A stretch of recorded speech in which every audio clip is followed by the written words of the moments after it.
This is Lacey Rice of KySports.TV with Kentucky State University head coach Josh Dean after a big thoroughbred win today over the Stillman College Tigers. Coach, you ended your season in a big way today. Your seniors went out on a high note. Um, how does this day feel to you? I mean, it's definitely bittersweet because to see the guys playing so well and to know that it comes to an end. But at the same time, what better way to go out than on top? And it was great to see these guys perform at a high rate, and for to do it at home, to let the fans and their families see what the potential of this team is. And there's a lot of pieces coming back. But at the same time, I got a chance to praise the pieces that were here for the foundation as far as myself and this coaching staff. So it was a great day, a great win. This was the first home win this year, and it was a very big win. Actually, I think, unless I stand corrected, was this your biggest margin of victory this year? Yeah, I believe it was. We were just, I think we played a clean game for the most part. We had some penalties and some things that we could do without, but for the most part, offensive and defense, we played a clean game. The score, even though the margin showed a big margin, it was a little bit closer than it really was. And I think the biggest thing I take from it is finishing. We try to preach throughout the year, finish, finish, finish. There's a lot of games we were in it tight, but we didn't finish. And it was just good to see that the guys knew how to finish, defense knew how to close it out, offense knew how to take advantage of the situations, and we were successful. So we just move forward with that. And like I said, we take that hope to build on from a future team standpoint. But for this 2015 team, there won't be another. It's the last game, and hopefully they'll learn from this. This game seemed to be the one game that pretty much all pieces came together. In fact, there were some games earlier in the season, such as like the Virginia State game, where you did not allow a single defensive point. They actually scored on two special team plays, and you ended up losing that one by I think 7 points. And then even the Central State University game, which was close on the scoreboard, but Central State also did not score a single defensive touchdown in that game. They scored theirs on special teams, but your special teams seemed to step it up today. Yeah, I mean, it was such a enigma with our special teams because on one end we had the most punt blocks, and then another end we given up punt blocks and big plays. So it was feast or famine. We shored up, and we put a lot of effort into these past few weeks of securing our special teams. We have a lot of guys on defense that are starters, and we don't have the depth that you would like to have. You get in situations like that where you have to play certain people in different positions where you wouldn't want to, but you have to, So it was one of those things where we were glad to see guys step up and take advantage of the opportunity given. And, I think the return team did a really solid job. I think it was a questionable call. They called that return back. But it was good to see guys giving out that the effort was great today. And that's what all you ask for is guys to empty the tank. And, I feel that we did that. It seems like your defense plays better when the other team gets down by the goal line. Against Central State, you had a couple of strong goal line stances that actually helped you win the game. And then even today, it was a heavily penalized goal line stance where I stopped counting how many chances that Stillman had to get the ball in, but you guys kept them out the end zone. What do you contribute that to, the ability for those guys to dig down deep and stop the other team? I think it's just the fact that, we roll in maybe 12 to 13 guys, and it's just a level of expectation amongst themselves that, we line up, you can't beat us. And that's how they felt. That's how they played. We get lined up. This is not how you're going to beat us. You might be able to beat us some ways, And ultimately, when we look at it, if we break down the defense throughout the year, no team has just drove the ball against us. It's been big plays. And we're fortunate enough to negate those big plays this game. You just can't line up and beat us, and I think that's been it the whole year. We just don't line up and you get 4 downs. You're just going to drive. That doesn't happen against us, and they know that. So it didn't matter. I mean, you would like to say that you don't want to give a team, I think it was 9 or 10 tries to get that opportunity, but that just shows you. We tell them we can't afford to give up touchdowns, and the way they handled that was a series of plays where it was 10 plays and they won all 10. That was huge. Right. The earlier in the season seemed like your offense had a lot of problems getting into any type of rhythm and actually moving the ball. I think if I recount earlier in the season, you didn't score any first half touchdowns.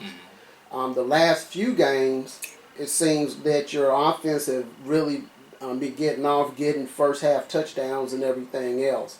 What kind of changes did you make here late in the season so that you seem more in sync? I think we ran the ball extremely better, and we went with the mindset that we'll run first, pass second. And in the past couple of years, that's how we've been. I think in the beginning of the year, you try to find out what pieces you have. Everything on paper looks real good, but you have to find out what the strengths are. And in that process, I believe, from Tuskegee on, we've had a better rhythm offensively as far as knowing what our identity is and what we want to do. And in doing so, it has opened the offense up. Us being able to run the ball from Tuskegee on has opened up the passing game. And it just made us a way better team. And it really starts with the quarterback, it starts with the line and the receiver and the running backs, where they have a feel of the offense and they understand. It's like a light bulb just went off their heads where everybody started to understand that we simpled some things down. But you got a first-year first-year coordinator. You have several players where they're freshmen or their first time starting. You have new transfers that coming in and starting for you. And you don't have a spring. So there's a learning curve. And eventually you hope, like, hey, we'll pick it up. Hey, we'll pick it up. Hey, we'll pick it up. And then, it's a trust that comes with it, too. And by the time we did that, then you had a situation where you look up and like, okay, we can do this. And I think the guys just had to see them because even though we scored 34, 35 points, offensively felt that they left 20 points out there. So, that's what you do. So instead of being a 35-7, 34-7, it should be 55-7. But, the fact that they see that and understand it, it means that you're developing and getting better. Okay. One of your seniors, his season ended a couple weeks ago. Did the teammates make, like when University of Louisville won their national championship in basketball a couple years ago, one of the teammates had gotten hurt during the tournament and everybody rallied together to make a big run towards that national championship. Did his teammates kind of do the same thing? Because it seemed like I said, from the Tuskegee game on, you played a whole lot better. I think we were playing extremely well right before he got hurt. The Tuskegee game, I think we got down 14-0 quick. We scored 14 quick points back. And then on the ensuing kickoff, he broke his leg, Terrell Johnson. And I think that shook him a little bit because we went into a lull as a team and got down. And then we eventually got back again and made that game close. But I don't think in respecting how we love Terrell Johnson, how we respond to him, I think it was just from a point where, let's just play. And I think the guys got to a point where they're like, we can play. And doing it against Tuskegee, the name of Tuskegee showed these guys, if we can do this against them, we can do this against anybody. And they expect it, and it went from a different belief, and offensively, I think it was more on the offense because the defense has done a good job about being consistent with their play, but I think offensively, it was more pivotal to the offense Tuskegee was compared to everybody else because I think, the fact that they knew they could do that against Tuskegee, they go to lane, score quickly, and then, then we do it this week, score 10 points, and you play better as you go, but, I think it was just something about learning, and even the quarterback, he's a sophomore, and he probably has started maybe 10 games, if that, comparing last year and this year, combining these 2 years. So you have a young team, and you hope they learn from it, and next year will be smarter. So look forward to it. Um, you have a new AD now. Your athletic administration changed pretty much in the middle of the season. Um, and your new athletic director, Dr. Head, is a former Kentucky State University head coach. Has he offered you any advice, any encouragement, or anything else according to his experience? Yeah, he definitely has. I mean, for the most part, Coach Ed has been very helpful. Just with his wisdom and his experience. Yeah, it's difficult. I mean, for me, this is my third year, third AD, and we've had some changes. I believe the change in AD happened right before the season last year, and it happened. And it's difficult as you make through those changes, but it happens across America, so you just have to find a way to manage it and to work through it. And hopefully, we can get back to consistent ways where the structure works together, and we can and grow from it. We just, I think it just takes that foundation and that trust between everybody to get on the same page and make it work, and I have faith that it will get there. Okay. Last night, the basketball team played Division I Power in University of Kentucky in a scrimmage. And they do actually have a Division I team in a regular season with going to IUPUI to play. Do you foresee scheduling? I know you had a Division I opponent to start your season this year in the regular season. Do you foresee that trend continuing, trying to get other Division I teams to play you? Definitely. I mean, since I've been here, we changed from the mindset of playing against teams that either below us or, lower end Division II teams playing up. And there's different philosophies on it. One is like you get the wins, and two is like you don't want to play that schedule. But when you play those games, one, you get the guarantees, and it helps boost your financial causes playing those teams. But two is the experience, getting guys to play against Division I talent. And you look at the teams in our conference. The most successful teams are the teams that play. You see Tuskegee always does it. You see Fort Valley does it once or twice.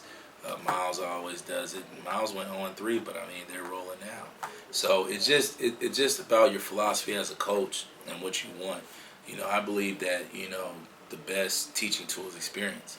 So you play against better opponents. It teaches you some things. Now you have to be smart enough to teach against the bad habits of playing against someone that might be more talented to overcompensate. But as a coach, you have to make sure you teach that and learn from it. I think these guys now have a lot in their bank. The group that we have in, and this is going to be the first spring where we have these past couple of classes all together for spring. So now you're looking for a loaded spring with a bunch of guys that have had experience, and that's how you get better. Spring is pivotal to the fall, and when you bring in, we brought a lot of guys in this fall that weren't here in spring, and sometimes it takes a little bit of time for the cohesiveness, but we're getting there, and I think. We're following that trend. We want to, to grow and expand our territory. But, it's just something I think is necessary as far as the growth of your program. Okay. This year, and I haven't checked the standings in the last couple of weeks, but going into that Tuskegee game, you actually had one of the top defenses in the country. Unfortunately, in the SIAC, I think there were like three other defenses that was somehow above yours. I guess it probably shows the strength of defense in the SIAC this year. Is that something that you're going to try to build on for next year to strengthen it to maybe even be number one or at least in the top three? I think I've always been taught in coaching that you want to make your strength, you want to improve